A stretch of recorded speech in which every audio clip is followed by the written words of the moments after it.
Okey, kita dah ready dah. Kita pasang peg ayak ni yang kat sini ni.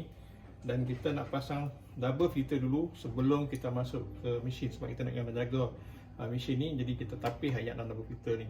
So double filter ni dia nanti main daripada kotak. Dia akan ada macam ni. Yang first kali kita kena buang dia punya kepala ni. So kepala ni buang dulu.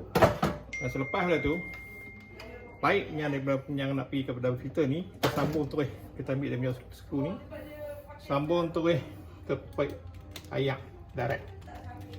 Sambung ni pulas dia, dan dia akan mai kepada first. First ni dia kapas ataupun seramik. Kalau kapas dia kena pakai buang bila dah kotak, dia kena nampak. Kalau seramik dia boleh cuci. Dia masuk yang tabung kedua ni. Tabung ni adalah karbon. So karbon ni dia boleh tahan sampai 2 tahun. Dan lepas tu dia akan keluar macam ni. So yang ni adalah yang pipe masuk ke mesin. So ambil ni, just jolok kat sini ya. Jolok kat sini. So ready. Dan kita boleh pakai terus. So ayak akan masuk sini dulu, kemudian dia akan masuk ke mesin.